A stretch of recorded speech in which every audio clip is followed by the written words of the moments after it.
get there in a minute.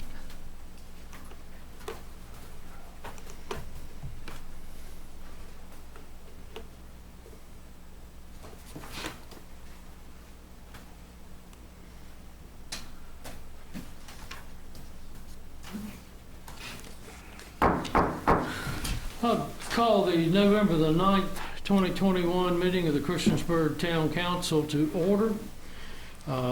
And as we normally do, we will take a moment of reflection in the Pledge of Allegiance. But I would like to recognize Tanya Hockett, Casey Jenkins, and Tim Wilson on the election to the Town Council according to the Electoral College at this point. So good. Thank you very much. We look forward to working with you all. Let's enter into a moment of reflection. And you know that this week is Thursday. We celebrate Veterans Day with the parade and some other things. So let's take a thought to reflect on our veterans and what their sacrifices and service have provided for the citizens of this country.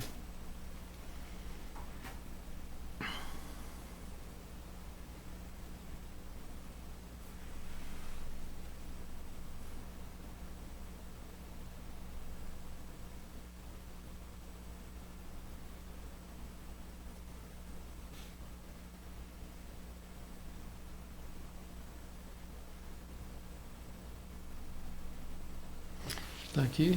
We'll stand for the Pledge of Allegiance. I'm going to ask Marissa Sachs if she would lead. Allegiance to the flag of the United States of America and to the republic for which it stands, one nation, under God, indivisible, with liberty and justice for all. Thank you. Are there any adjustments to the agenda? Mike, I have one. I've just got a quick question. Well, I'll start off with this one. I'd like to move the discussion action by mayor and council, item number C, Montgomery Museum of Art and History. I'd like to move it, and it's further down underneath our closed session, as to be one of our last items to touch on tonight. I second that. Got a motion and a second. Any discussion? So we will move item C to prior to adjournment. Madam Clerk. Yes, sir. Councilman Bishop. Aye. Councilwoman Hicks. Aye. Councilman Hubbard. Steve.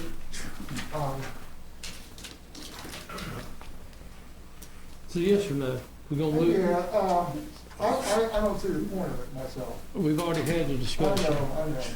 So you gonna vote yes? Yeah. Thank you. Councilwoman Sachs. Aye. Councilman Showalter. Aye. Councilman Spikes. Aye. That is 6-0. Thank you. Okay, and I just had a question for items, actually the item E, which we had voted on 2 weeks ago to delay that 5-1, and I was just curious to see, it takes 2 council members to get it back on the agenda. Who requested it go back on the agenda? Three council members, Councilman Bishop, Hubbard, and Sachs all requested it. Okay. Was there any reason for it to come back on the agenda? Yes, because I got confused. We talked about bonuses, then we talked about 3 other things. Okay. Be honest, I got totally confused. I understand. And lost focus on it. All right, thank you, Mr. Bishop. Yes, sir. Thank you. If we're gonna talk about bonuses, we will give them. I don't think that we can just wait forever on this. Wait a minute, Steve. We We're not down there yet. We Okay. just answered the question. Okay, under public hearings tonight, you have a $9.3 million in debt for the park financing. Ms. Tweedy, are you here to address that with us? You can.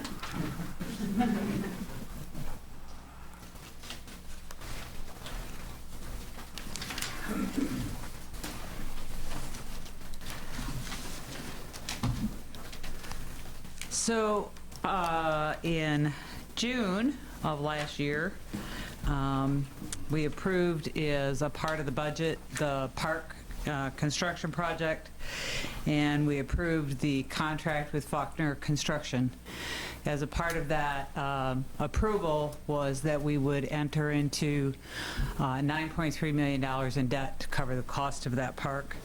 We held a public hearing on December the 8th of 2020 and passed a resolution saying that we would be able to reimburse ourselves for costs incurred up to the time that we entered into the bond, which is kind of a requirement if you're going to go backward and reimburse yourself.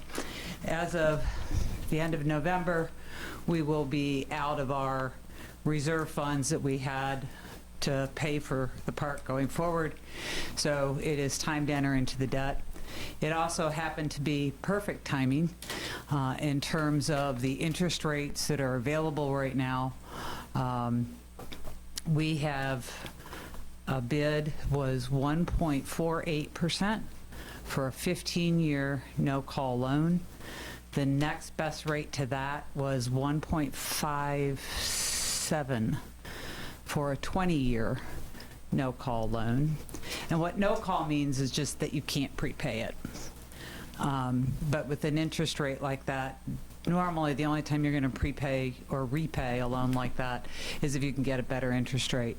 I don't foresee, especially given where the Fed is going right now, that we're going to see much lower interest rates than what we have been offered in this proposal. So it is time to go forward with the debt, to continue with the construction of the park and meet our contractual obligations with Faulkner Construction. So what's before you this evening is that bond offering. It's called a qualified bank financing because it's a smaller dollar amount. They're much less expensive to enter into. Financing costs are roughly $36,000 versus going out for an actual bond, which can cost you in the hundreds of thousands of dollars. So that's what's before you this evening. Any questions? I didn't do the math, but what is 1.48 a year? The Of- annual of, debt service 9.3. payments, Yeah, the annual debt service payments will be about $690,000 a year. thank you, Valerie. And I think you said we were going to save $500,000 in going 15 years instead of 20 years. Is that- Yeah, when Randy and I talked about it, and we looked at the difference between the interest rate and the length of time, it's about $500,000 more to go the 20 years. And our experience has been that at about the 15-year mark, whether we're talking the wastewater treatment plant, Heart Greater Sports Center, you name it, any of these big infrastructure type projects or building projects, typically after about 15 years, you start having to do some major renovations, and those become harder to do and fund when you still have an outstanding debt that's going on for 5 more years. We just finished up the wastewater treatment debts that we're going to have to roll into in the next probably 2 or 3 years, new debt for that, because that'll be some major renovations. But that's just was our experience, is that 15 years is really expensing the part of the debt over the period of time that you're getting the most usefulness out of it before you have to start renovation costs. Okay? Valerie, what was the expectation of the, for the employees' payment to take care of the new park a year? Do you remember that number? Oh, as far as the staffing for the new park? Yes. I remember it's about $800,000. Was the annual operating cost was around $800,000. And I just remember some figures, it's around $800,000, and that was conservative. Ms. Yeah. Shepherd is here, I'm sorry, it wasn't my Yeah, mistake, I'm sorry. Do you Well, we're remember, good. Brad, off the top of your Well, head what the staffing number was? You know, basically going by our report, actually looked at this ago. It is a little bit under 800,000, but it increases each year for the first few years of the Right. time. The salary wage aspect is around 335,000 is what we're looking at from a wage salary position standpoint. Okay. Thank you. Sorry for speaking out of time. Any other questions? Thank you. Okay. Is there anyone here that would like to address this item on the agenda? Since it is a public hearing, this is the time to speak. It will not be addressed during citizen comments or anything else. This is the time. Is there anyone here that would like to address this? Hearing none, I will close the public hearing. Move on to the consent agenda, which is the approval of the minutes of October 26, 2021, and a contract for renovation of restrooms at the Recreation Center in the amount of $471,000 with SRC Inc. I make a motion, we approve the consent agenda. I'll second. A motion and a second. Discussion. This renovation, that's been on the books for a couple of years now, hasn't it? It has. We're finally getting around to it. Yeah, we've been trying to, it's been a very expensive project, so we went back and forth to the drawing board trying to narrow down the expenses the best that we possibly can, and this was the best that we were able to do. It's a basic renovation, there's nothing fancy about it, it's just a basic renovation, and we did a little bit of transitioning in the shower area, but other than that, it's pretty much the same setup that we had before. Thanks, Brian. Yes.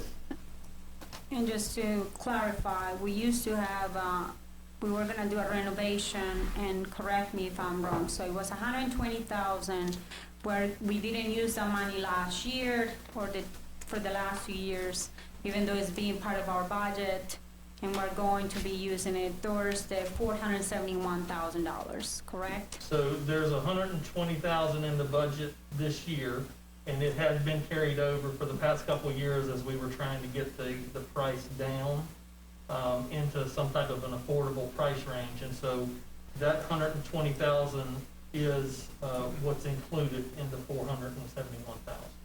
Okay. But the total renovation that we got, the contract that we got tonight that we're seeing is $471. That's for all 4 restrooms in the recreation center, but we're doing it on a 4-year plan to try to make it affordable. Can I ask you one question? I see the contract and everything else, and it seems like there were a lot of bidders for this. However, does it seem to me like a lot of the bidders were not even from here? Is that correct? You'd have to talk to the purchasing coordinator on that. I can't recall, to be honest with you, the bidders and stuff. He actually worked on that a little bit more than I did. Is he a town employee? Yes, yes, Oh. yeah. Who was that again? I'm sorry. Mark Hamrick. Oh, okay. I can check with Mark tomorrow and let you know that who's there. All right. And I guess another question about the whole contract. Like I was telling you before the meeting, I would love to see what some of the items that we're gonna be using for this bathroom are gonna be, like tile, flooring, and things like that. Because all we see is just like throwing stuff. Yeah. Sure, understand. I'm sure Mark has that in the package as well. You should have most of those items. That would be nice. Thank you. So we have a motion and a second to approve the consent agenda. Any other comments or discussions? Madam Clerk? Yes, sir. Councilman Bishop, Aye. Councilwoman Hicks, Aye. Councilman Hubbard, Aye. Councilwoman Sacks, Councilman Showalter, Aye. Councilman Stites. Aye. Did the 6-0. Thank you.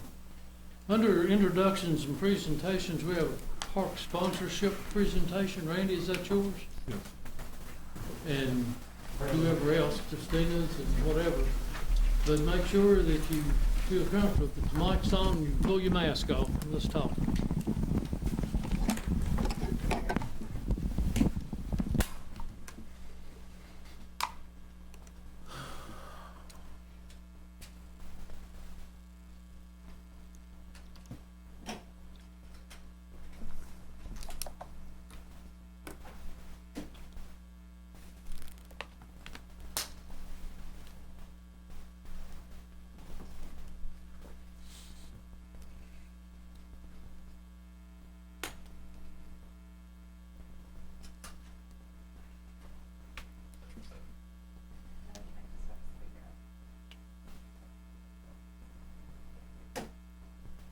I'll just speak loudly.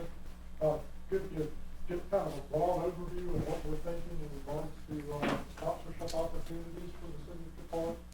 And also just maybe talk a little bit about naming rights for the park. Which is a 62-acre park. It features all-inclusive amenities, pet-friendly play areas, special event locations, non-construction relaxation gardens, and multi-purpose play fields. We think we have a lot to offer because it's located here in the Blue Ridge Mountains, beautiful area, and the signature park, state-of-the-art facility will kind of be a one-of-a-kind experience here in Southwestern Virginia.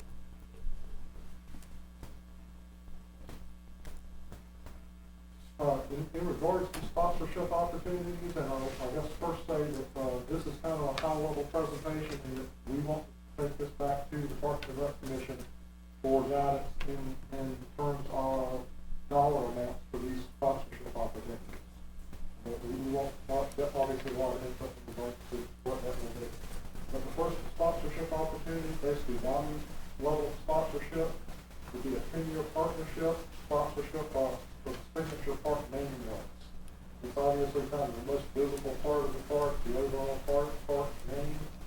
The park's expected to generate 221,000 visitors or more a year. Within a 5-hour drive, there's 33 million people within the park region. And we just think that the park, basically with its family-friendly atmosphere, it kind of lends itself to marketing and naming rights. So that obviously is a very large sponsorship opportunity. Next, sponsorship opportunity is platinum level. With that, I guess speak a little bit about that and a few of the other levels.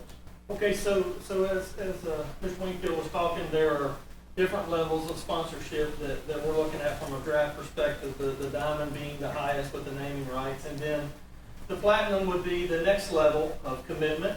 And basically we've broken that down into 3 different areas. The sports complex would be one area that would include 4 multi-purpose fields, the building and everything along those lines. Then another one would be the interactive complex, which includes the all-inclusive playground, the splash pad area, the challenge course, and those types of things as a whole. And then the next platinum item would also be the dog park complex. We've got 2 different sections of the dog park. We have a large and a small area of that. So this would be the second level of sponsorship that we have. Then we would break it down, and these are just examples of the different packages that we could have from a sponsorship perspective. For instance, a gold level sponsorship, we maybe would be signifying the all-inclusive playground, and that's the one item that this particular business is sponsoring, and so it would be a 4-year commitment, and there would be a certain dollar figure that would go with that. And then as you go down, just some of the smaller amenities is the way we would tier it. So the silver would maybe be a building at the sports complex, or the premier Hilltop Pavilion, to give the naming aspect of that sponsorship for something along those lines. The bronze would also be a 3-year commitment, and it goes back to things that maybe are maybe a little bit less visual. So it drops a little bit in the tier category. So, a small pavilion, a scoreboard at one of the athletic facilities, a healing garden near the premier Hilltop Pavilion. Then it goes down, you might have folks that maybe not necessarily a business would want to sponsor, but maybe individuals would want to sponsor. And then that goes down to where you look at the friends of the park, and you have different items such as emergency call towers, water stations, hammock stations, and those types of things. And then the starter is very similar to what we already do now with our bikeway walkway, as far as benches, picnic tables, pet waste eliminator boxes, and those types of items. So that gives everybody the opportunity to be a part of the park and have sponsorship with that.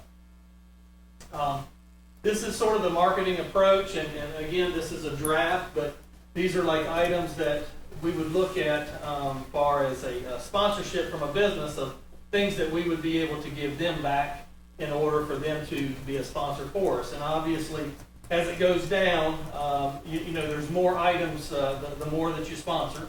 that you're able to get back, such as for a gold sponsorship, you're looking at a signage aspect, wherever it might be at the sports complex or interactive complex or dog complex. We'll have an opening ceremony, a ribbon cutting. We provide a sponsorship page, do a feature story, and do things along those types of lines that would recognize that business or that individual that is doing that sponsorship. But we break it down, and you know, it can go all the way down into the friends category as well. Just to let you know, as far as like our starter category, when our bikeway walkway, if someone basically sponsors a bench, what we normally do is we have a plaque that goes on the back side of the bench or the front side of the bench, and it's got like a 3-line item that they would want to put on there. And then we also do a small sign on a 4x4 that basically says, you know, they're supporting Christiansburg, and we have their company's name or their individual's name. Park staffing, so we mentioned it just a little bit ago when we were talking about the operational expenses. So from an operational standpoint, we'd be looking at one full-time administrative role over there, one full-time supervisor, like crew leader from a park maintenance standpoint, and then 2 full-time maintenance positions. And then we would have additional hourly, seasonal, part-time positions for the actual park itself. Then secondary. Been asked by council in regards to impacts of secondary staffing, things like police, fire, rescue, impact on public works. In particular, I guess police, fire, and rescue, I did ask the chiefs any additional need in regards to the construction of the park. Basically, the answer was that the park itself isn't necessarily a generator of an additional staffing need, although in general, the town's growth basically always continues to create a demand on those things. But over time, that basically creates a demand for additional positions.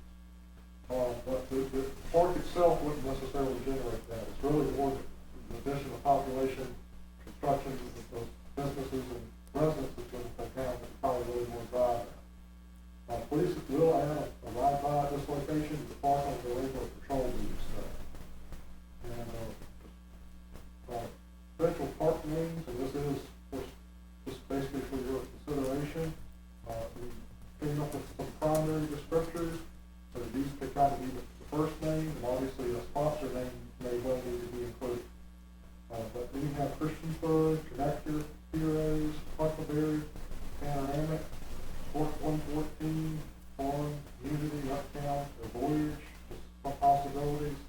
Secondary descriptors, possibilities, community, athletics, sports, or signature, and potential, I guess, ending nouns for the descriptor to be park, fields, complex, and facility. And again, that's just kind of a few examples. And again, primary sponsor, we have to, I think, have some type of consideration in the name. And that's really the end of the presentation. Just open up the questions if you have any.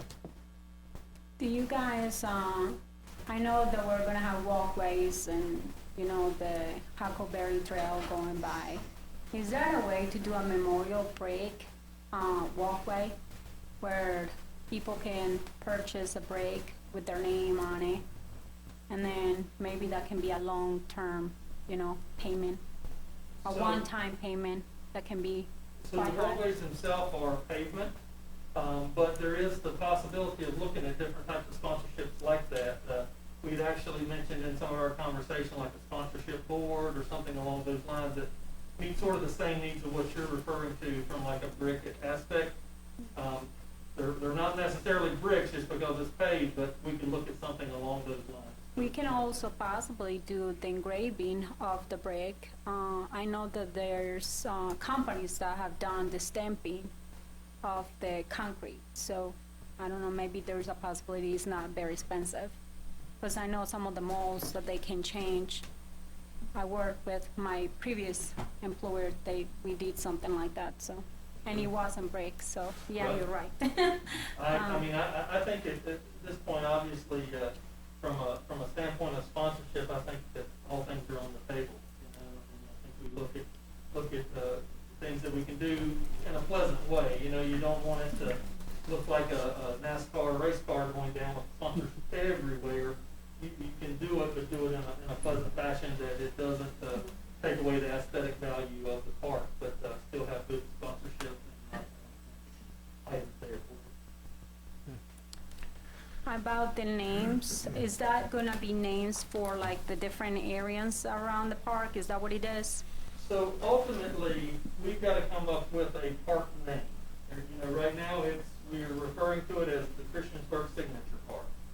And if that's the will of town council that we keep it that, then that's fine. These are just basically some brainstorming items here that are in reference to that area and that park and some of the things that was thought of, you know, when we started talking about it. Such as Park 114 is on Route 114 and it's a park. And, you know, from a marketing standpoint, you want to have something that's catchy, that's going to grab people's attention, and do it. And then from a naming rights perspective, is what Randy was talking about with the diamond level, then it would maybe be, let's just say it's the Panoramic Park. Then it would say the Panoramic Park brought to you by such and such business or whatever. That would be their name. Or it could be that it's the Christiansburg sponsor park. You know, that's really a little bit of a negotiation, I believe, in who the sponsor is for the primary sponsorship, and like I say, just kind of what fits with the park, and also the desire of the town council, obviously. So this, Because some of the primary descriptors, you know, I think those are really more the purview of the town council either way. so eventually it's gonna fall on us to pick a name, I- way Can before we- next November. Well, ultimately, it will, although it might not be this current town council, it might be the next town council. Right, I don't it think probably will be they're the, planning on doing that next town probably will council. be the next town council. Can- Maybe, I don't know. Can we have some public involvement in here and just try to see if we can kind of put something online and say, invite people to chip in with ideas about what they'd like to see? I'd agree with that. I'd put it out to the public. Because I don't think we can make that decision right now, and I personally feel like it's the town's decision to come up with these names instead of us. Would you want us to maybe put these on Facebook to say these are some things that we've thought about as far as descriptors and names for the park? We can say these are examples, but I would like to see something different than, I personally, I don't feel very, I like the Heroes one, and we are really gonna have the Huckleberry Trail going by, so I think you're gonna confuse people. But as far as like other names that will bring people to the town, I will kind of, maybe Dr. Pepper is one, and maybe we'll come up with something later on where we'll come up with some kind of statue or some kind of thing to reflect on that and bring people from other places to come and visit the town, because there is some kind of remembrance about Dr. Pepper, even though the building's not there and a lot of the history is no longer there, so. Randy, I was wondering if it's okay with council for staff to put something together, maybe for, because we're looking at a deadline that we're going to have this, what would you say, by April next year? Well, I definitely think so. I mean, you know, I think it's crucial to get a name, you know, because the thing is you can't necessarily just go by what the sponsorship name is, because if it's a 10-year deal, when that 11th year hits and you have to change the name of your facility, you don't want to change the actual name, you know, so those are the things that you have to look at. But I definitely think that April at the latest, to be honest with you, would be. So do you think that staff could put something together for about 45 days where our citizens actually vote on it? I'm a little concerned about Facebook, because if people in the county or Roanoke or in another state start coming up with names and voting 2 or 3 times if they have false identities, I'd rather this be something that's a pure campaign for Christiansburg residents, which to me, they can go into the rec center or go into the aquatic center or vote, or if they want to provide their address and put their input in there, and then something that can be narrowed down and presented to council maybe by late February, March, to where we can weigh in on it. I mean, it's up to council, but I don't think this would be I'd rather it be a Christiansburg campaign for a name. What about utility bills? Yeah, that's We could sit stuff on out of the rec Straight department, to- but I would like them, you know, for it to be some investment for our citizens to actually make sure there are citizens putting in there. It's an And, idea for putting it in Yeah. front of the people you want to put it in front of. yeah, exactly. Can we work on the names too and everything, but my advice will be definitely go to these big companies or hotels, and even the hospitals, maybe come out and say, hey, will you want to give us $1 million and we'll put your name on the park, you know?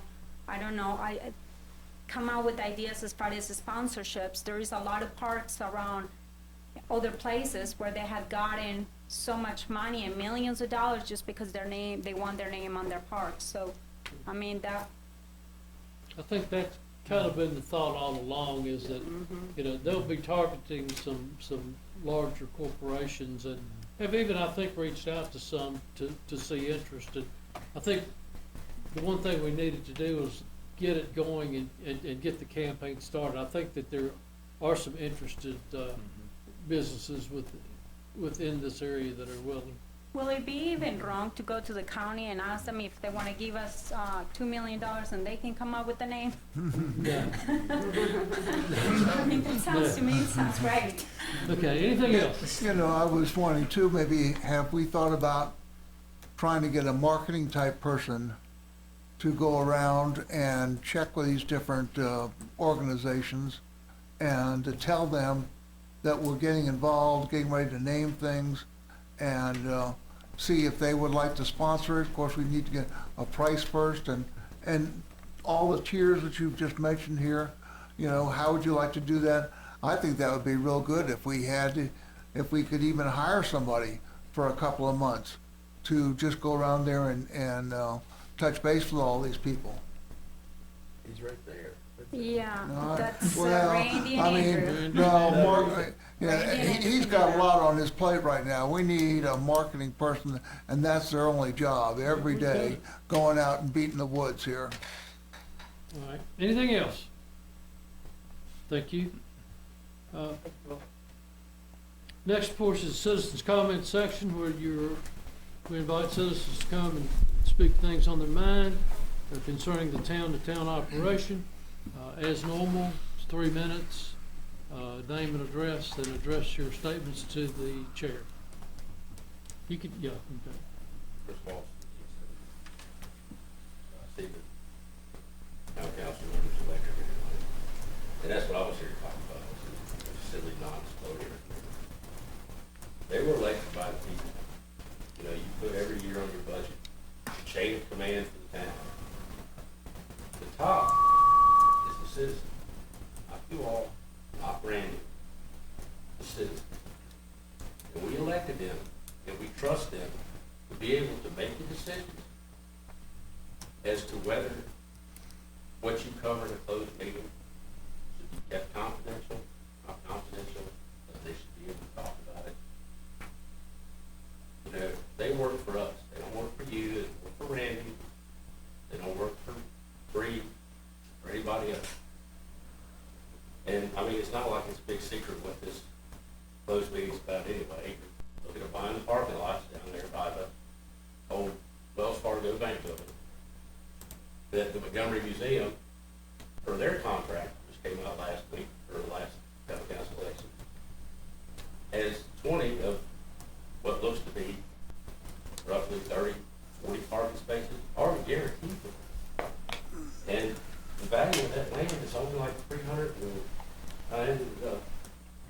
it was $350,000 for the tax rate. You're taking half the parking spots away and looking at paying $425,000. That was at the last town council meeting too. You know, they should be allowed in the meetings, and they should probably have a say, because again, they're the ones that are gonna have to decide how to figure out how to pay for, what, 30% increase in price, 20, 15? That's all. Thank you. Anyone else? I will close public comments, citizen comments, committee reports. Mr. Stipes and Mr. Bishop, Street Committee. Two simple plat reviews this evening. That street committee met earlier. The first one is on the Sheeler property, the Sheeler Toyota building to be exact. They have a improvement underway on their property, a building expansion for a enhanced maintenance facility, or maintenance operation there. The sketch you see there, the reason town council's acting on this is where the shaded area is, the hatched area. Andrew, run your cursor over there's a storm drain easement with a pipe, a town pipe, running from Hams Street to the top of the page, back down to Roanoke Street. There's a drainage pipe in there. That hatched area is part of where the building expansion is going. So that the developer, the developer, the Sheeler organization, coordinated with the town to actually relocate the drain line that's in there and dedicate an easement. They own the property on both sides of that, so they control the property. And town engineering staff supports the recommendation, and as the council's action is necessary to record this plat as shown, and again, it has a staff's recommendation. The street committee recommends approval of the plat, and that's also a motion to approve. A second. Been a motion and a second. Any discussion? So your request is to move the drainage? The drainage easement, and the developer is responsible for replacing the storm pipe in there. So he's gonna do the work. Yeah, it's not costing the town anything. Okay. And then who does the maintenance for that area? Do they do the maintenance too, or Good do question. we do it since it's an easement? Good question. It is a town facility today, and once it's constructed to the town's satisfaction, then it will become ours again with a new pipe. So we're maintaining the pipe where it is today. They're gonna move it over where it says relocated 15-foot drainage easement, and then the town will continue to maintain that in the future. I guess my question is, are they doing this, and I don't have a problem with this, I'm just questioning. They are doing this because they are remodeling their buildings, is that right? And then they don't need this area, it's just, Okay, maybe, that's a good question, and Andrew, do you have something to show on there, or, what we looked at before, sort of the footprint? I could show you, Ms. Hicks, on, well, actually, Well, I think the simple thing is, right now, the pipe runs under the future Here, site go of the ahead. building. Pull it up here. And they can't build on top of pipe. Right, they're trying to move the pipe so they don't build on top of it. There it is. That's simple, I mean, there you go.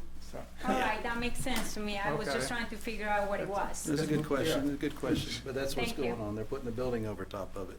Yeah. It's not a good idea to have storm pipe under a building. Well, sometimes it's just that people don't just change and replace things without, having to get something, So this makes sense. So I have any other discussion or questions? Madam Clerk? Councilman Bishop, Councilwoman Hicks, Aye. Councilman Hubbard, Aye. Councilwoman Sacks. Councilman Showalter, Aye. Councilman Stites. Aye. The second plat for council is what I've referred to in the past as the final act of a development plan that council has already approved. It's the name of the development is called the Reserve at Round Meadows. It's the former Round Meadows Golf Course. And not too many months ago, council approved the addition of 5 new lots there. Their sort of plan of development changed slightly, and they were able to put 5 more lots in. Council approved the modification to their master plan and their plan of development.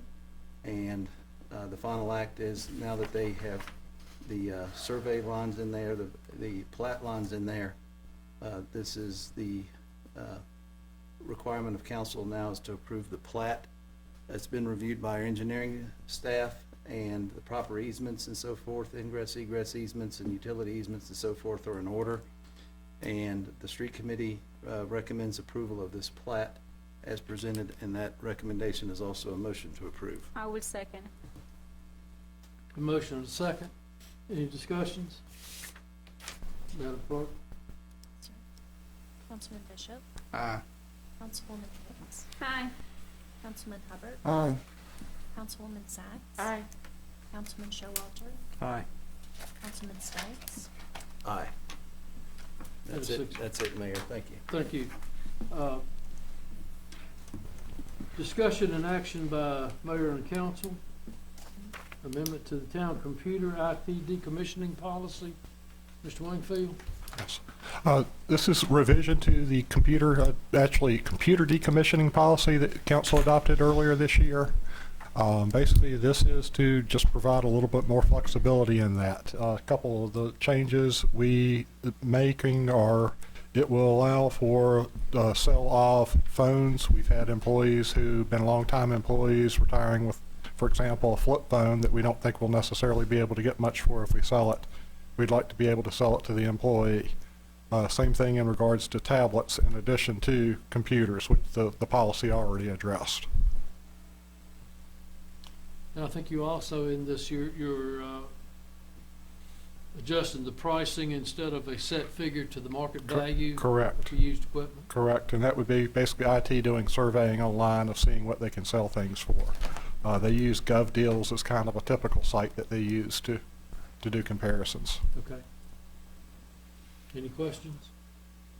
It was in your packet this time. Very good. Do I have a motion? I'll make a motion to do the amendment to the town computer IT decommissioning policy. Okay. Second. Motion and a second. Any discussion? Madam Clerk? Councilman Bishop, Aye. Councilwoman Hicks, Aye. Councilman Hubbard, Aye. Councilwoman Sacks, Aye. Councilman Showalter, Aye. Councilman Stites. Aye. That is 6-0. Next on the agenda is revision of the employee handbook. Mr. Wingfield?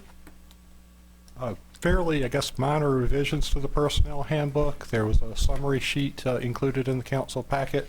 If you have any questions, be glad to answer them. I make a motion to approve the revisions to the employee handbook as were presented in our packet. I would second it. Madam Clerk? Councilman Bishop, Aye. Councilwoman Hicks, Aye. Councilman Hubbard, Aye. Councilwoman Sacks. Aye. Councilman Showalter, Aye. Councilman Stites. Aye.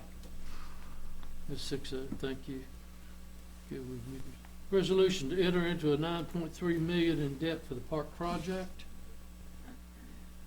Do I have a motion? Make a motion to approve the resolution to enter into the $9.3 million debt as I'll presented second. by Ms. Tweedy. I'll second. Motion and a second. Is that correct? Any questions, comments? Ms. Tweedy, I appreciate your efforts in getting a very, very favorable, coming as a former banker. Yeah, that's a good rate for a good term. Better with these heroes. Well, yeah.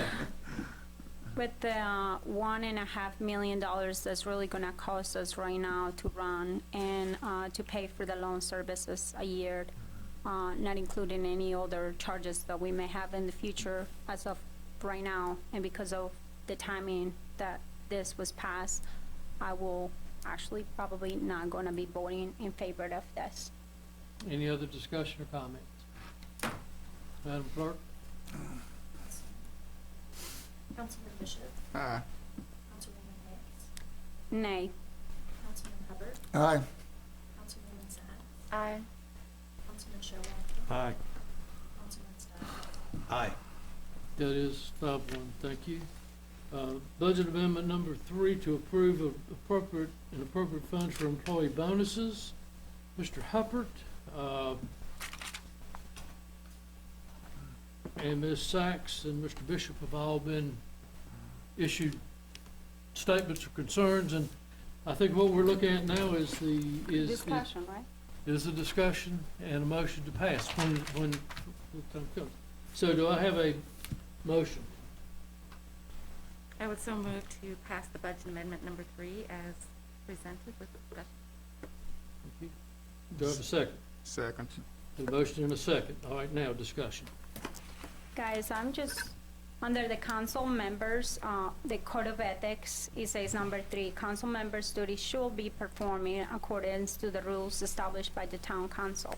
A council member should respect the decision by council when it has been made by the majority of council. We had, just like Showalter said a couple weeks ago, it was 45-1. And it's not that I'm against bonuses, because I do think that our employees deserve bonuses. We got a paper from Marisa Sachs, and I also did a little bit of investigation about little things that were done. The town of Blacksburg gave a bonus last year to their employees.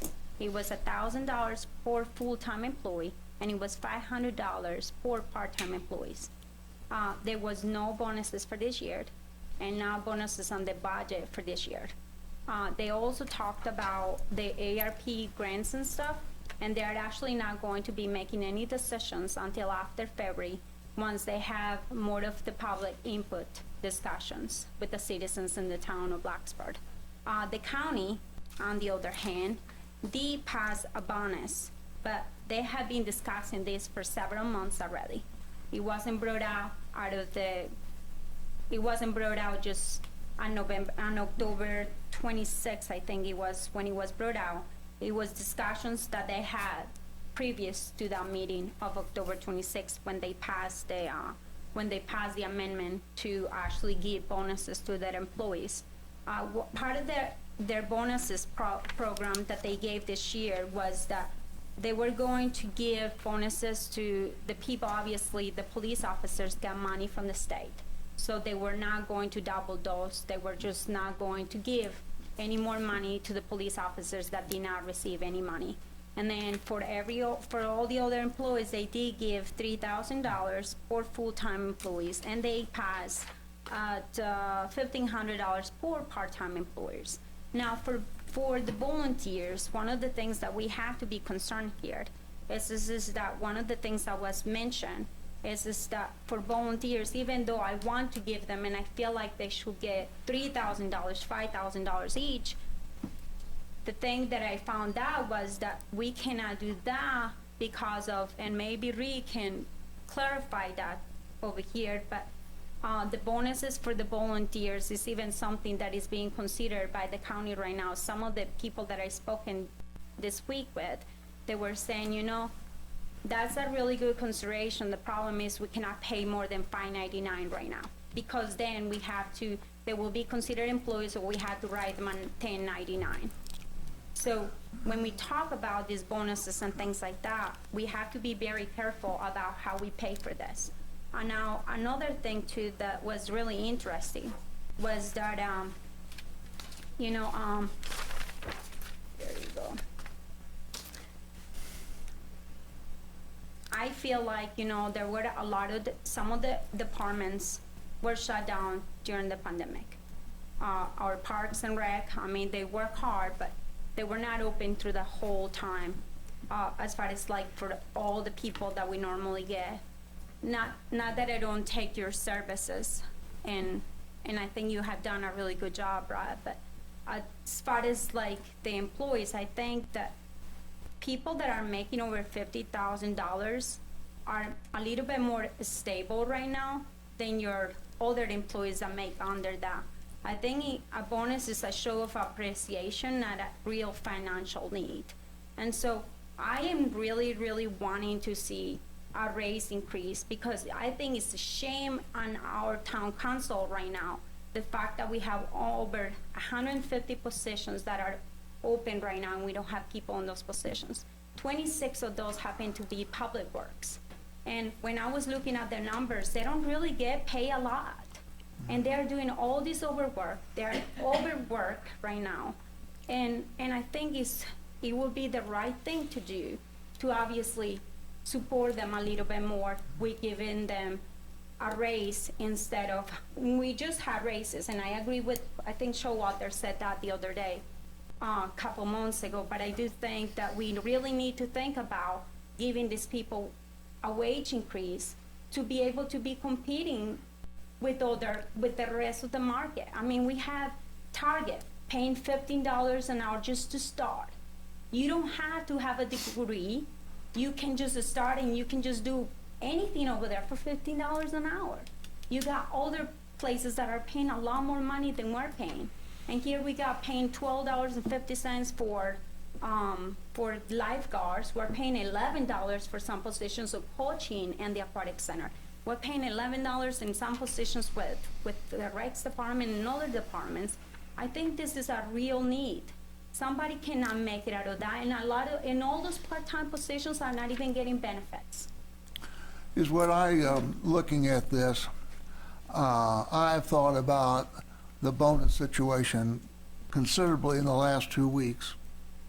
And I know at the last meeting, we basically sort of talked about that we would provide $3,000 for emergency service people. That includes fire, rescue, police.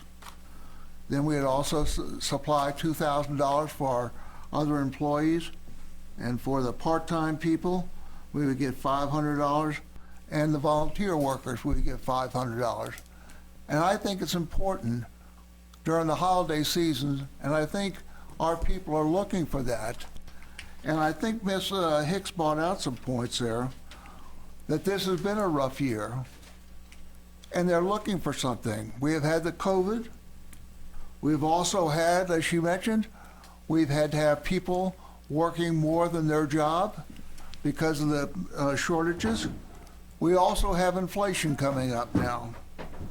And I think it's important for the town to respect the citizens and our employees, and more than a $50 gift card to give them that. And I've talked to Mr. Wingfield, and he has told me that the town could afford this, and that I think that that is the best way to start. Now, to do raises is we're talking about a massive amount of money, and if the council wanted to talk about doing something of that nature, you know, when you go after your budget, next spring you could, but I think doing something of this right now is what the town and what the employees of the town would really appreciate, something like this to help them get through this period. And that is what I would encourage. I would encourage the town to support these bonus figures, and I would like to see, somebody brought it up, and maybe we shouldn't be bringing it up tonight, but doing something of this nature, it's going to take the finance people a while to get this down and work it out, so it will be ready, you know, by the Christmas season, and we're not going to give this to them in January or February. And I think, do you have comments? I do. Huh? Andrew, could I have the spreadsheet pulled up, please? I just wanted to preface a little bit of my discussion with I'm not sure that many people understand that Christiansburg got a very small portion of what we call ARPA funds compared to our neighbors, such as, you know, Pulaski, Blacksburg, and the county. It is based upon income levels, and you can imagine how the Virginia Tech students stole the show. So Blacksburg is actually getting a very healthy chunk of funds, as are the county. Christiansburg right now is set to get $3.15 million, half now, half later. So when I've heard numbers thrown around about what the county might do, what Blacksburg might do, they do have a much larger pot of funds to pull from than we were given the opportunity for. Now, granted, we are very thankful for what we have. By no means. It is going to still allow us to get some projects finished. But I'd like to share a little bit about the options that I've pulled up. I agree with Mr. Hubbard that I feel like our staff has worked very hard over COVID. And many times they covered positions for other people who couldn't make it for whatever reason. So they worked extremely hard. And I don't think we're taking anything away from anyone by giving them a bonus. It's showing that we have an appreciation. But what I want to explain is that our first responders were given the benefit of ARPA funds, but our staffing was not. So for the town and council to come up with a decision, we have to determine what is fair to pull from general fund to somewhat match the funds that came from the ARPA monies that have parameters attached to them. So if you were to look at the first one, it's one of the lowest ones. It's 1,000 to first responders, full-timers, and 500 to part-timers and volunteer. The next one's 1,500 and 500. And then what you see to the left here is color-coded. So the ARPA is the 207,000, and the general fund is the 111. And with what I'm proposing, the balance of the ARPA funds goes into the Stormwater Capital Fund, which we would love for it to be put towards College Street, but there's a chance that College Street won't be ready in time. So if it goes into that general fund, it could be used towards any stormwater project. And the monies that were already in there can trickle down into College Street. And that is something that would benefit all of the citizens to have that fund with this little bit of boost, because then that doesn't have to come from other funding. So if we keep going down, it's 1,500, 500, and 150, and the corresponding numbers. 2,000, 500, and 150. And the one in green is the one that I personally recommend. It's 2,500 to first responders, 1,000 to our part-timers, and 300 to our lower hour staff. And I'm not a fan of giving more to our lower paid because I think that starts some discrimination. So I would disagree on that. I think it's an all level or nothing type of situation myself. And then there's just some notes down here at the bottom that I made that to me were very important, which is the funding that we received was based on DHCD funding formula and how the students tip the scale, what the ARPA funding can be used for. And then I'd also like to mention that we budgeted our expenses pretty high and our revenue low. So we have now been the beneficiary of a comfortable COVID recovery, which is quite impressive that Val sent us the numbers today. And our tax revenue is getting back to where it was, and in some places even higher. So if you take that cushion into account and coupled with what the payroll was saved in general by people not working, we can comfortably afford what has been proposed. So I'm open for questions or open comment. I really like the fact that you're coming out with lower numbers, not that I feel like our employees don't deserve it. But I think at the end of the day, like, we do need to take in consideration that we don't want to get in trouble also as far as paying more for volunteers.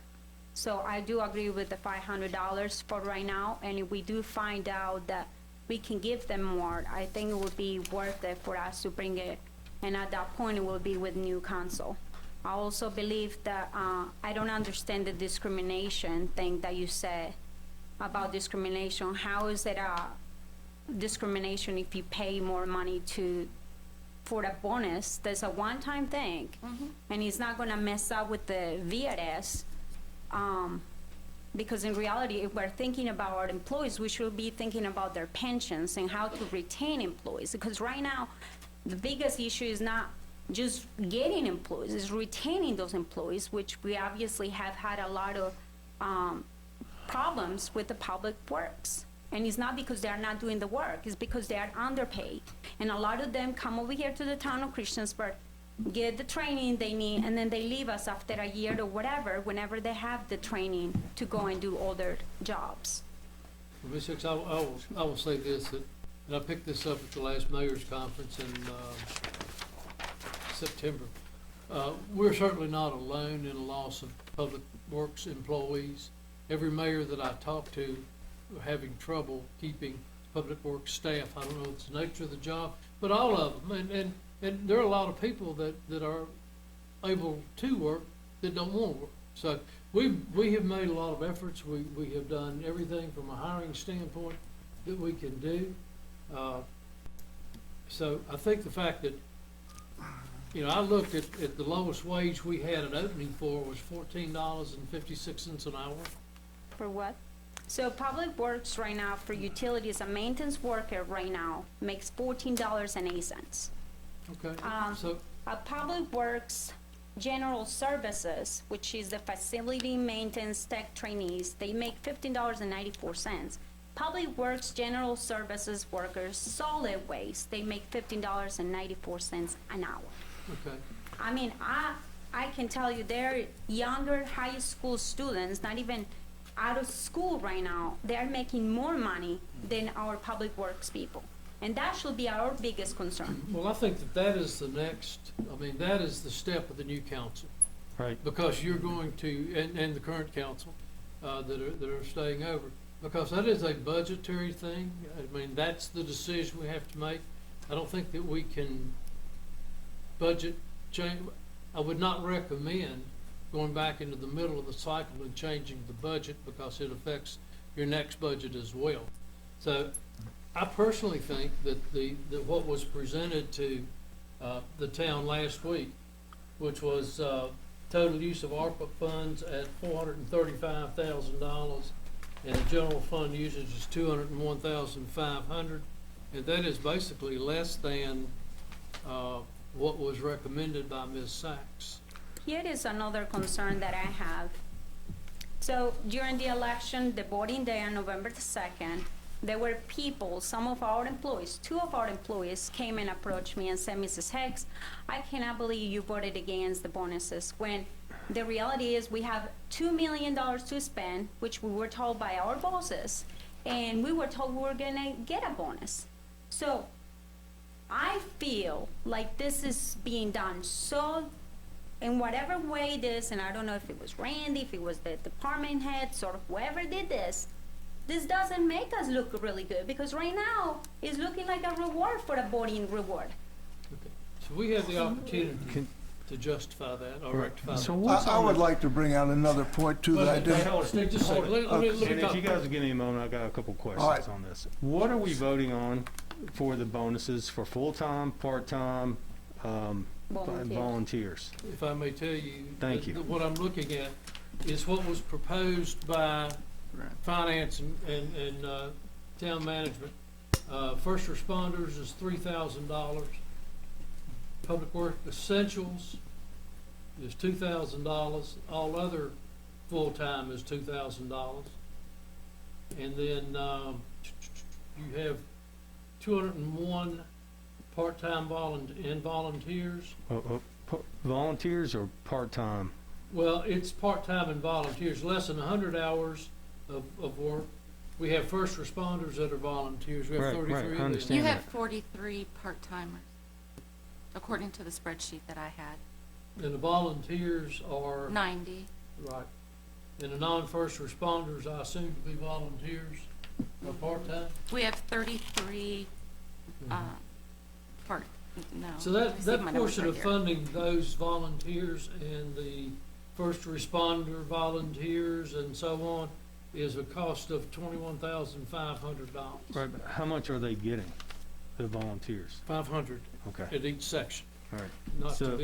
Not to be saying we're gonna give this one 1,000, so 500 across the board. But our part-timers are getting how much? 500. Okay. So like the lifeguards. Now, on these volunteers, I got a question. Are these active volunteers? Yeah. Yeah. They are. These are okay. And Joanne, you mentioned something about tax implications. How much was it? You cannot pay more than a $5.99. So we're good. $5.99, so under $600. Okay, under 600. So I had a So couple. we pay $500 for, I'm sorry. No, I just had a couple questions. So this ahead. came along pretty fast, and I just want to clear up how we got to this point and in this discussion. Yeah. And I want Randy to answer this, okay? So how did this bonus, this time of year, how did this originate? Well, I guess a couple things. One, normally this time of year, we do normally have unassigned fund balance, and that is essentially kind of rollover from the end of last fiscal year, last July, July 1st. So we had approximately $2.1 million in unassigned fund balance that by our policy, we really have to do something with when we go over 40% unassigned fund balance. The town council policy is that we maintain between 30 and 40% unassigned fund balance, with a goal of being between 35 and 40%.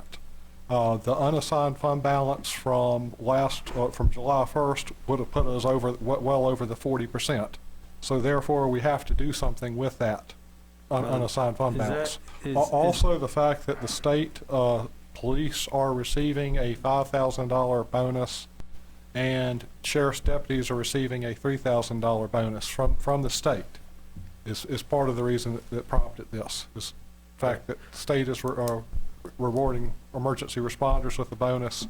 We did feel we wanted to try to match that, at least to some degree. Right, so really what got the ball rolling was our General Assembly and our governor awarded enforcement, their state considered enforcement officers, not the rest of the state employees. That's correct. State troopers, 5,000, and the sheriff deputies, 3,000. Sheriff's deputies, although the Left our state... municipal sworn officers out of that boat. to fund Yes, that, it is correct? just sworn officers through the state funding.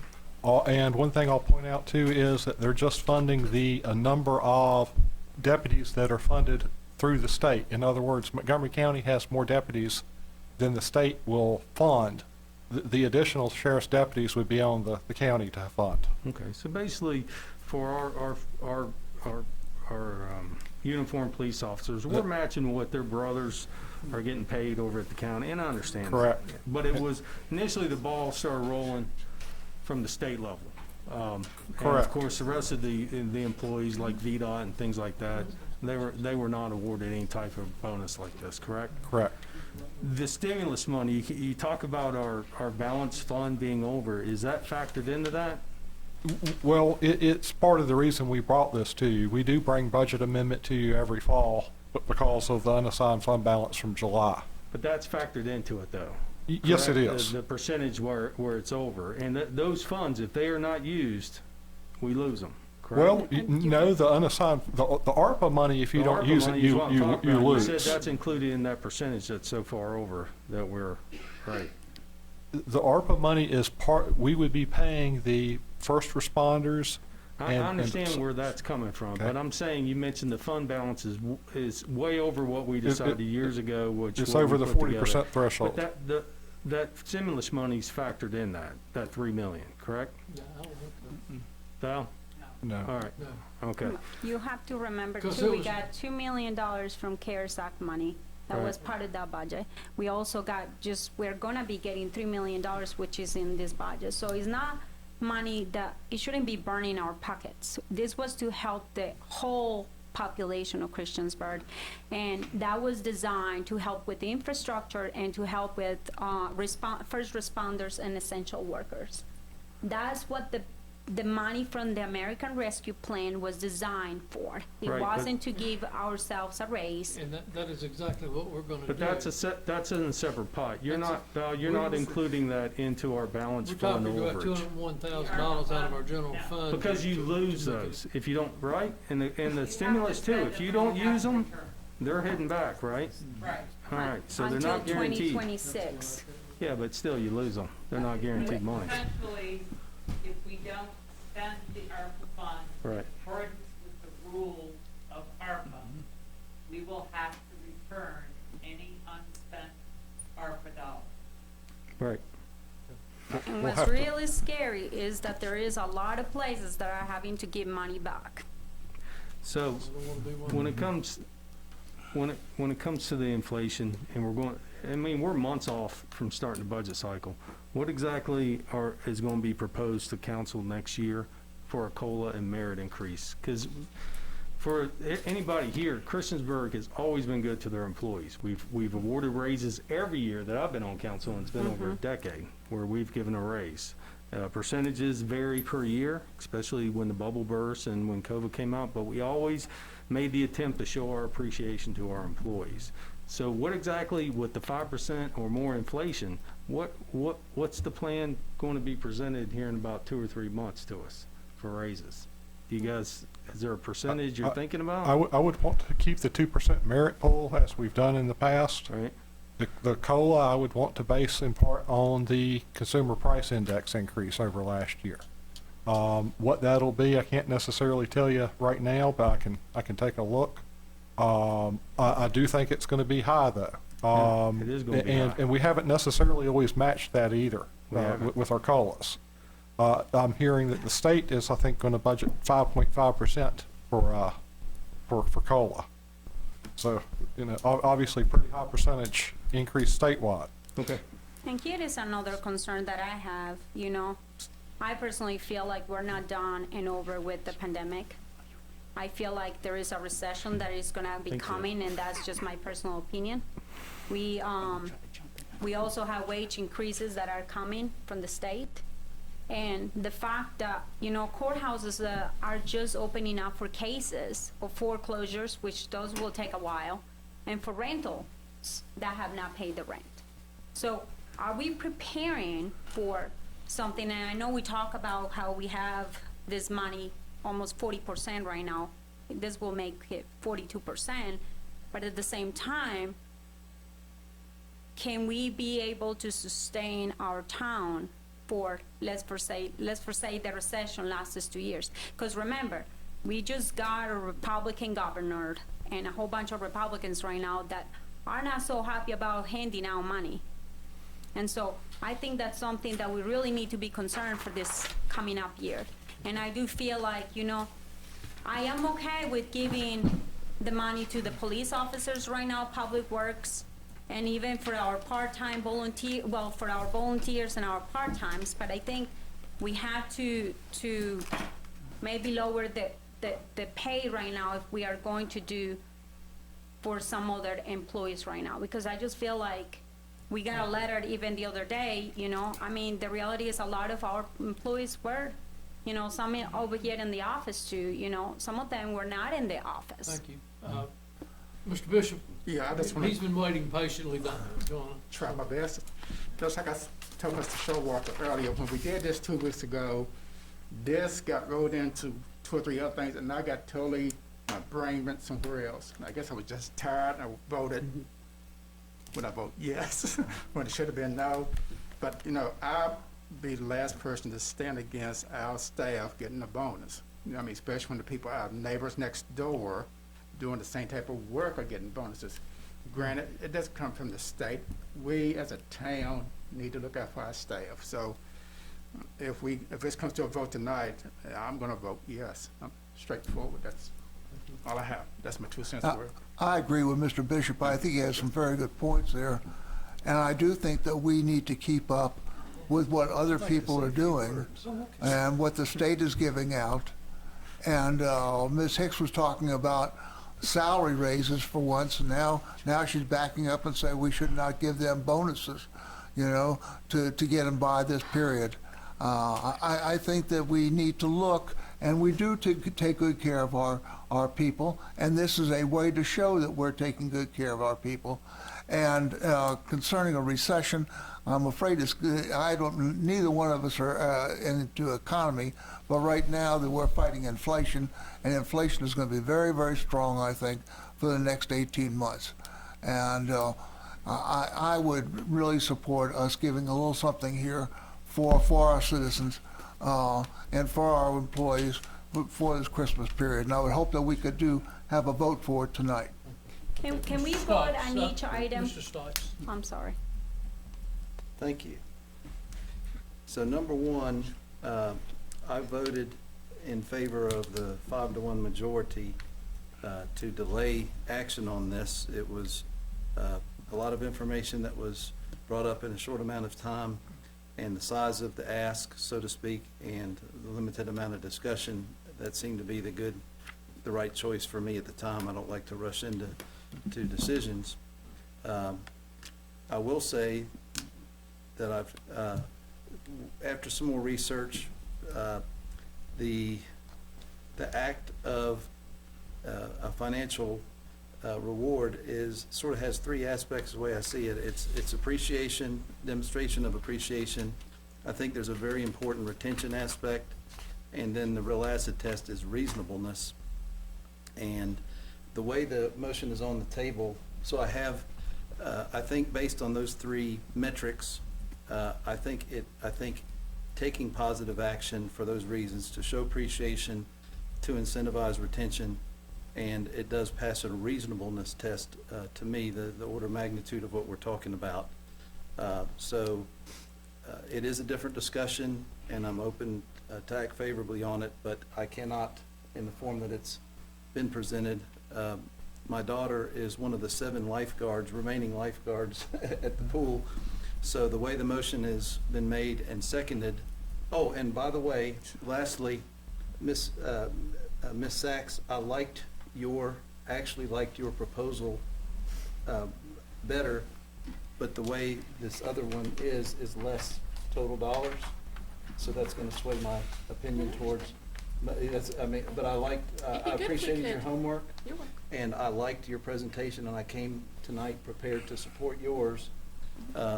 But in comparing it to the other, there's a slight cost savings for the other approach.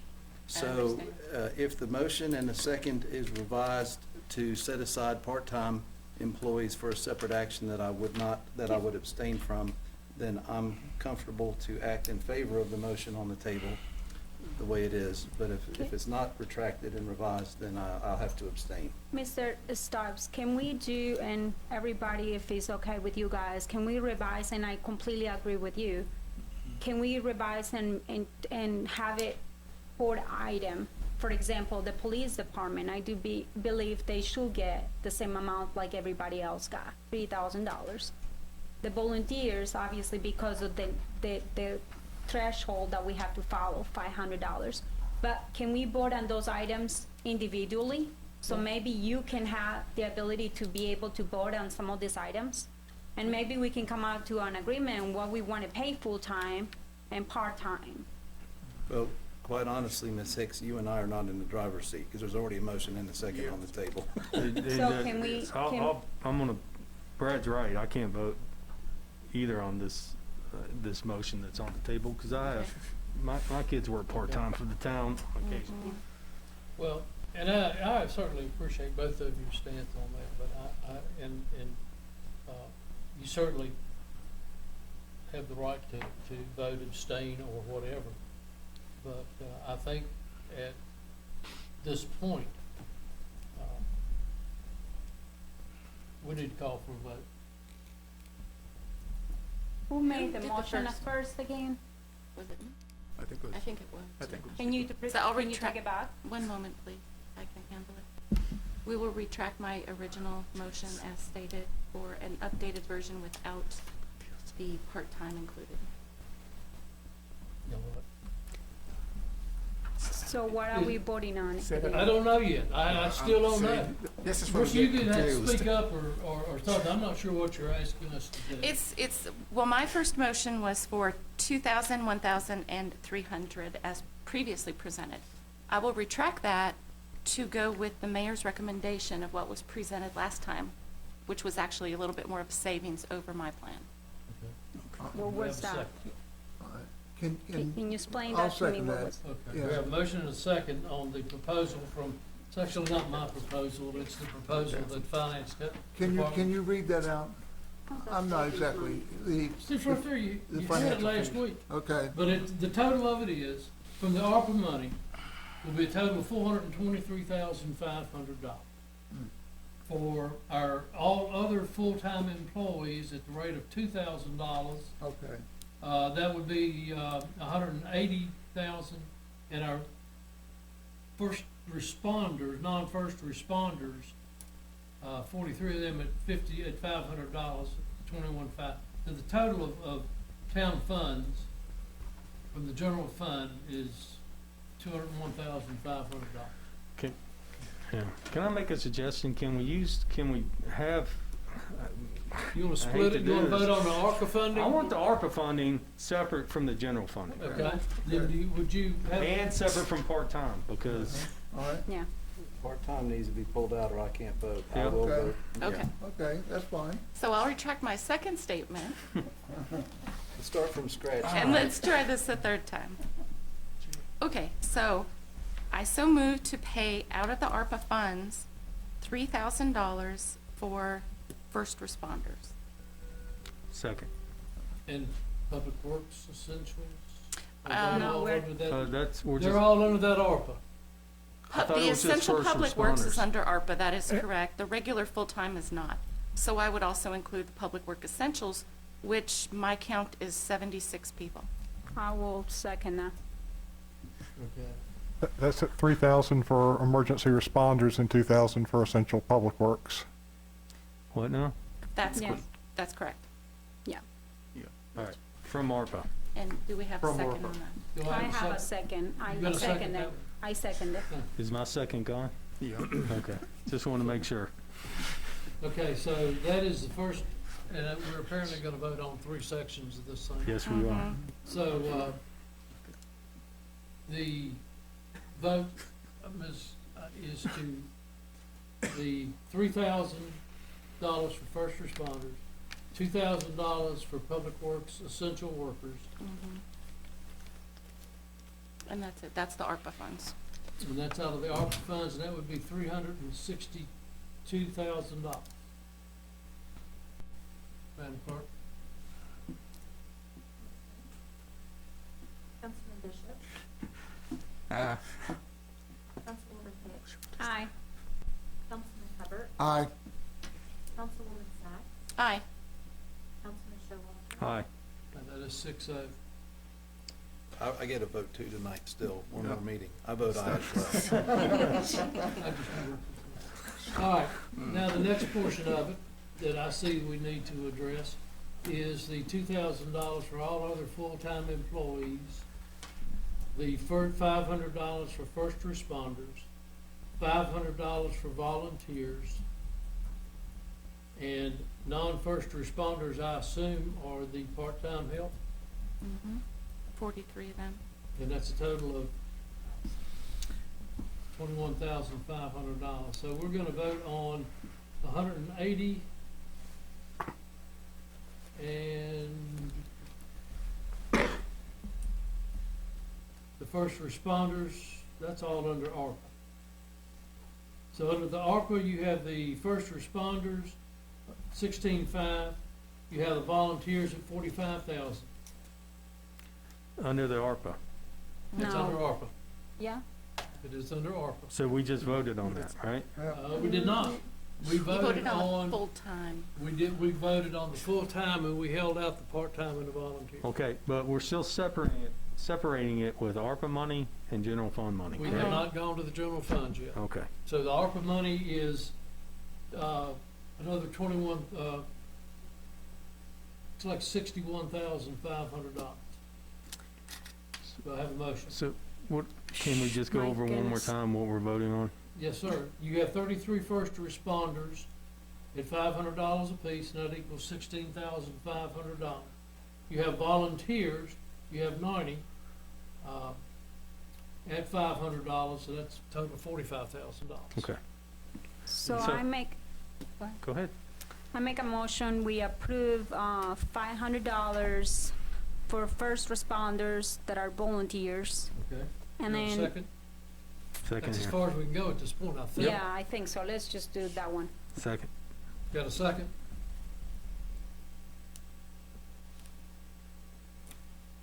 Do I have a second? Yes, you do. I said second. Okay, thank you, Henry, I'm sorry. Madam Clerk, any other discussion at this point? Yeah, I think we might be missing a column. I know, we're gonna do that one separate. The general fund column, we'll get it. No, it was, first responders, 33 people and 90 for volunteers. Is that right, Val? Yeah. Okay. But I didn't hear that we had added those together for ARPA. Yep. Yeah. Okay. First responders and volunteers. Mm-hmm. Okay. Okay. Okay, so do I have a motion and a second, Mhm. Madam Clerk? Councilman Bishop, uh, Councilwoman Hicks, Aye. Councilman Hubbard, Aye. Councilwoman Sacks, Aye. Councilman Showalter, Aye. Councilman Stites, Aye. 6-0. So I And guess the then- next thing we need to discuss is out of the general fund, is the $2,000 for our 90 full-time employees. Yes. Do I have a motion? I so move. I second. Motion and a second to fund the 90 part-time or full-time employees out of our general funds, total of $180,000. Any Mhm. discussion? I'm not going to support this. I think that 2,000 is a lot of money Yeah. per employee that's coming out of That's the budget. If it was less, Mike, I would be I'm open just for going some with the negotiation. gators. I understand that. Okay. But I So, Can we would, change? I do think our employees, and it's hard to decide, well, this department gets this department, because they all team together. But I would like to see less than $2,000, considering we're going to be looking at a 6 to 8% increase come next budget in salaries. What is the figure you want, Henry? That's not, What do you All want? right. What number you we want? have, we have a to motion agree on the with floor. Showalter on that. Madam Clerk, unless you're willing to withdraw your motions. No? Okay. I mean, I'll I leave it didn't as make is. That means we'll be voting on. we're voting on the $2,000 for our full-time staff. Okay. Madam Clerk?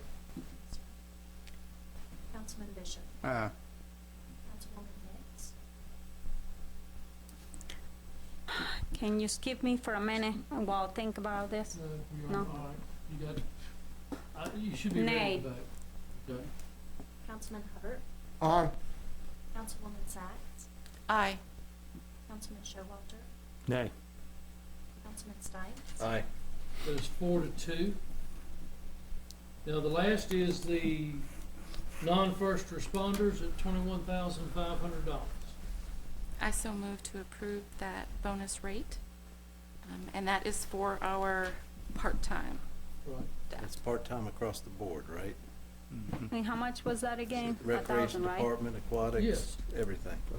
Okay. 500? How much I was that? second. It's $500 for all of our part-time across the board. Okay, I second it. motion and a second, Madam Clerk.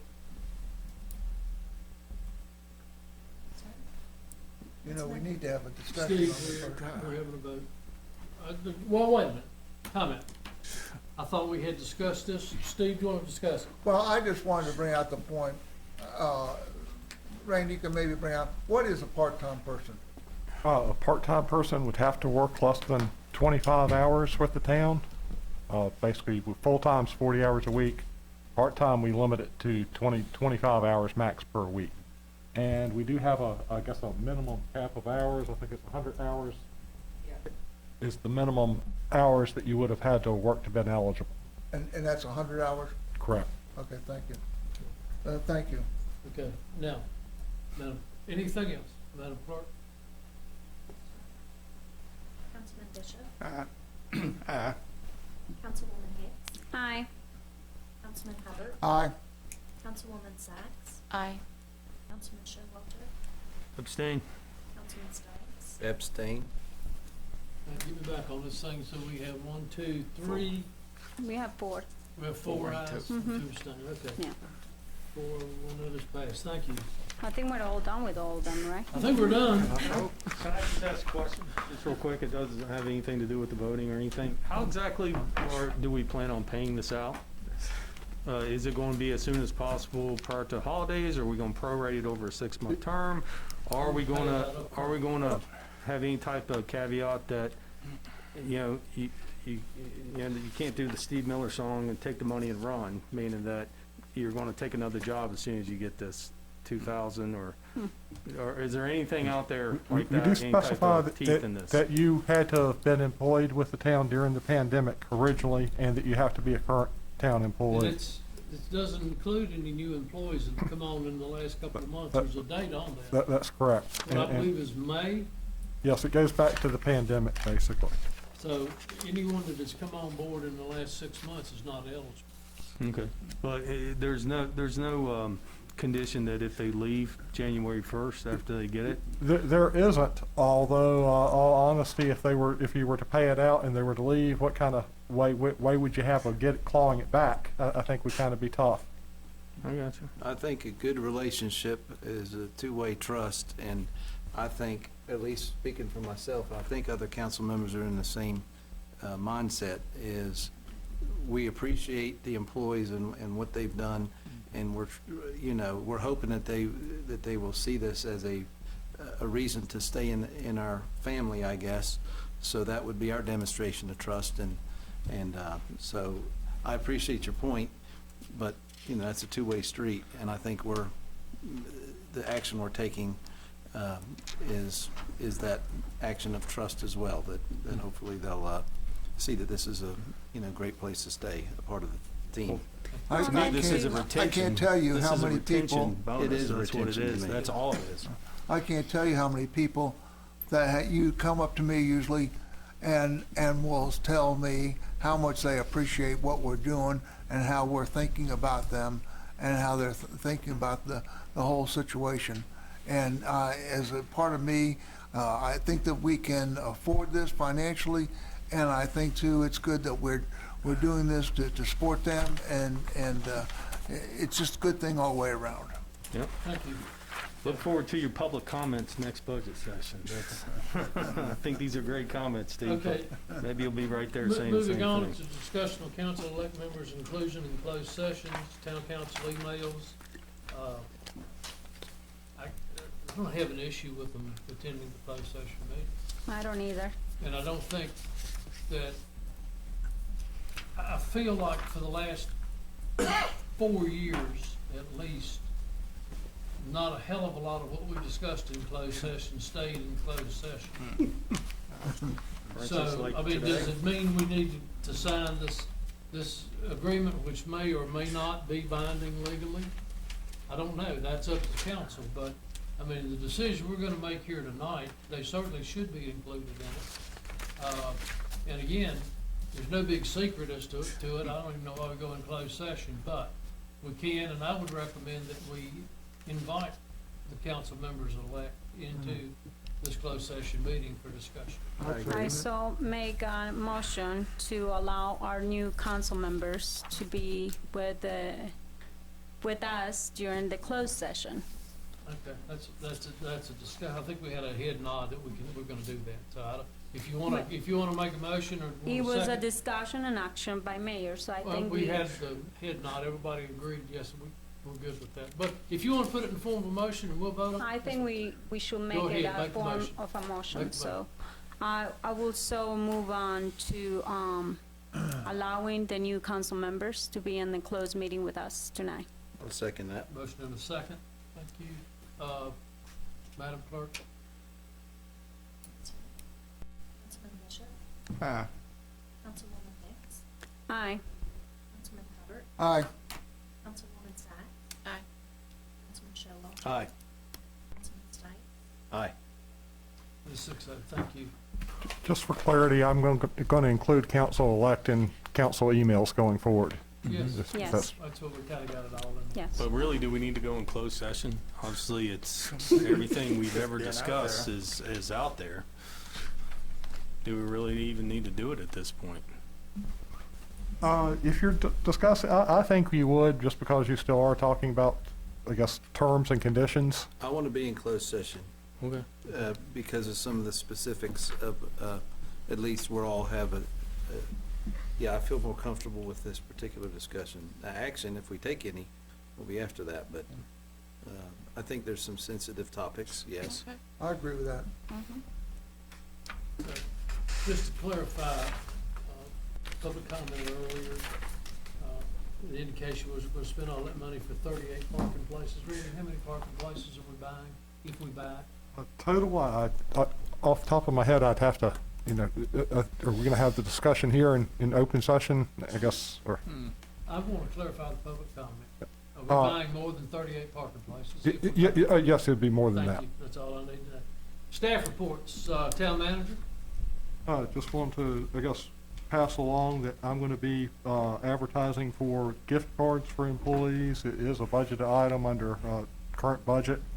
We have $12,000 budgeted for that. We additionally put that out to bid every year to local grocery stores. Is Just there, want to make sure. are we still doing a bonus plus the other? Actually, that's what kind he's of the asking. question. I would say do not do that this year with everything else we're doing. I'll make a motion to that effect. I agree with that. I second it. I agree. So what do you second? No me? gift cards this We're year. not Yeah. gonna do gift Instead, cards. you We'll get a do nice, bonuses. And I'll just, I guess, clarify then, we'll make sure we distribute the employee bonuses in December.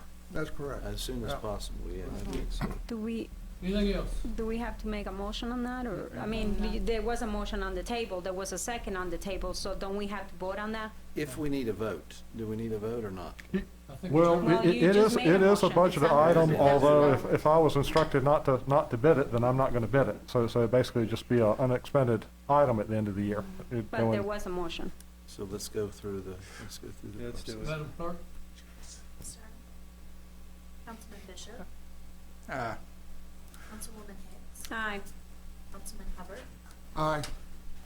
Councilwoman Sacks. Aye. Councilman Showalter. The motion is to not give gift cards this year, Right. right? Yes. Aye. That's what I got. Councilman Stipes. Aye. Very good, thank you. Anything else, Randy? Don't have anything else. Ms. Got it? That's it. Okay. Mr. Town Attorney? Just a quick report there. The Allegheny Construction Company filed a lawsuit against the town yesterday. Okay. It involves the Franklin Street Improvement Project. They alleged that there were errors in the engineering design, and they alleged $700,000 in damages as a result. We have 3 weeks to file a response, so we're going to start working on that. We'll file that in a timely manner. Do we not have to do that in a closed session for that? If we're going to talk about any kind of strategy or anything about the litigation, we would do that in closed He's just putting session. us on notice that. This, I'm just letting you all know it was filed. That's all I wanted to do, is just let you know it happens. But you have 3 weeks to respond, right? Yes. And that's very close to the, well, actually, that will be during the week that we have town council meeting. It will be the Monday after Thanksgiving. the So, 29th. and we're not gonna have any more town council meetings from now on until after Thanksgiving. Yeah. So do you I don't need expect to need any kind of authorization from yeah. you all. I'm just going to go ahead and file a response. Town staff will work with them to file the response. Oh, okay. Just check. Thank you. And who was it that filed that? Allegheny Construction Company. I think they've been threatening that, and we've been negotiating. We had that for quite a discussed while. this before. This is the one over there by Rex. Okay. Any other staff reports? Council reports, Mr. Stipes. Yeah, I have something short. The town is doing very well financially. I appreciate Val's keeping us posted. Just running through some quick numbers. The first quarter of this year, the meals tax, which is our largest source of revenue, the first 3 months are 26% over last fiscal year 21, which really doesn't count because that was COVID. So far, the first 3 months are 9% over fiscal year 2020, which was back to June 19 through June of 20, and 15% over fiscal year 2019, which is going back to 18 to 19. So a very nice trend line, and I think it's, I think we, as we get off council, I think council's action on the park, I think council's action to do what we can do to make people want to live here and open businesses here is already happening, and what we've done through COVID is set, I think it's teeing up for the next council quite nicely, but those are real numbers. Like I said, meals tax is up 9% over 2 years ago. We really can't count last year, even though it's up 26% over that, and again, 15% over two fiscal years ago. So the trend line's really good, and that's my report. I think the next council, looking forward to having them. I want to congratulate everyone who ran and those who were successful. It is public service, and I look forward to supporting you as my council members and the mayor, of course. And no prepared remarks, but I think the town is being left in very good hands for you all. But the decisions are not easy up here, and you're going to upset people with every one you make. I'll prepare you for that. Okay, thank you, Mayor. Mr. Showalter. Nothing to report. Mr. Hopper. I have, during the past week, I had, as you know, I'm the liaison person for both the Parks and Rec and the Aquatic Center, and I wanted to give you a little bit of a rundown here. As you know, they had, the Parks and Rec had their truck or treat, and on October 30th. And for the run, they had 101 runners, which is a high number. And with that, they have kids coming over for Halloween stuff during that, and they had 300 to 500 kids for that. And the rumor is out there that this year that the very best pancakes ever were made at this year's thing, and Mr. Epperly was part of that, a small part. I can't agree, Mr. Hope, because I got one of your batches, and I have had better. I think it was Mr. Epperly's, not mine. All right, let me move on. Farmers Market ended on October 28th, and they feel they had a successful year, and they feel like they had an average of about 550 people there each week to come. Also, during October, they had a shred-a-thon, and they shredded about 13,000 pounds of material. And also, I think for the first time, they had, in conjunction with the Christopher High School marketing class, they had a tailgate before one of the football games, and they feel like they had 400 to 500 people come, and really felt it was worthwhile, and they'll probably try to do the same thing again next spring. And concerning the aquatic center, they had a swim meet this past weekend, and had approximately about 800 kids swim in that swim meet, and that worked out well.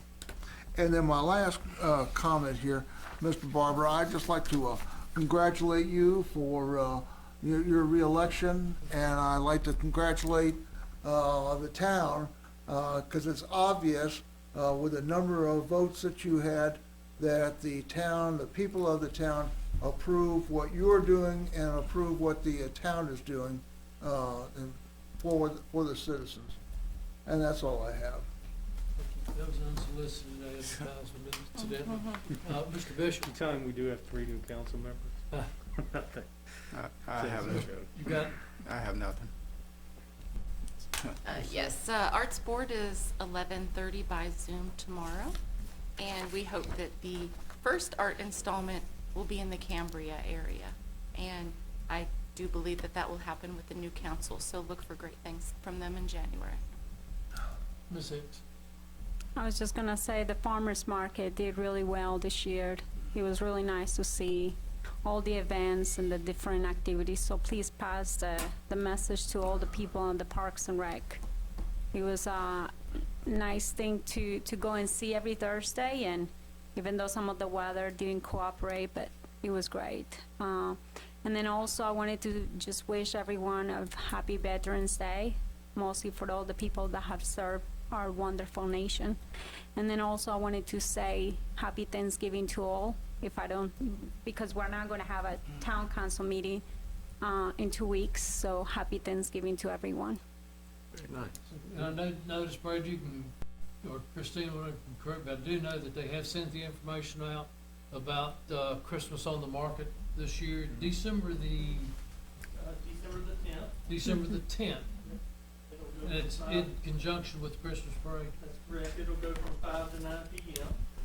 And then the Christmas parade will have the tree lighting ceremony around 6:55, and then we'll start the parade at 7 o'clock. And so that will be basically Christmas on Main. And then the very next day, we are having Winter Wonderland at the Recreation Center outdoors, and we'll have a great street event from that as well. Hey, Brad, or maybe Randy can answer this. Are we gonna have the Santa Claus again driving through the streets? We're going to do something, yes. I'll be really happy to see that again. That was so nice last year. Santa Claus coming to town? Yes. Yes, I really like that. And then also encourage people in the town of Christiansburg. I'm sorry, I'm taking over really quick.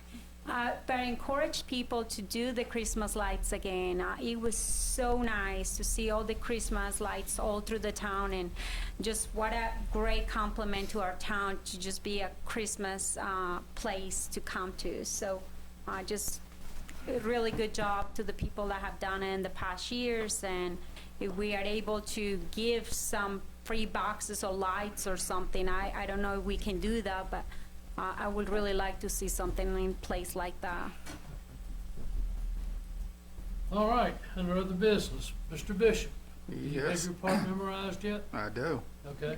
Sure, this third time.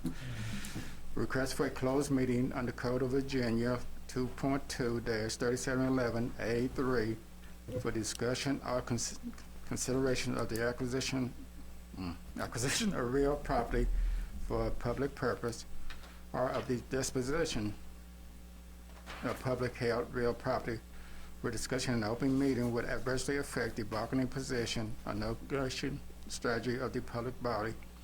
The closed meeting has been held for discussion of potential acquisition of property in the downtown area. This is in the form of a motion. I would second that. Got a motion and a second. Any discussion, Madam Clerk? Is this the fourth closed session we've had on this? Yeah, I Yeah, don't know. pretty much. This is fourth. Yeah. Madam Clerk? Councilman Bishop, Uh, Councilwoman Hicks, Aye. Councilman Hubbard, Aye. Councilwoman Sykes, Aye. Councilman Showalter, Nay. Councilman Stipes,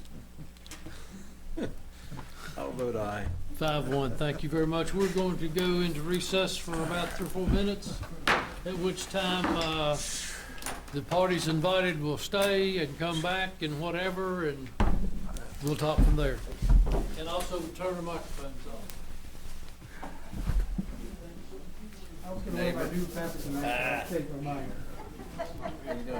To each member's knowledge, this is discussed only the matters lawfully exempt from open meetings requirements by the Virginia law, and only such matters as are identified in the resolution to enter into a closed meeting. That is form of a motion. I would second. Motion and a second. Madam Clerk? yes, sir. Councilman Bishop, Councilwoman Hicks, Aye. Councilman Hubbard, Aye. Councilwoman Sykes, Aye.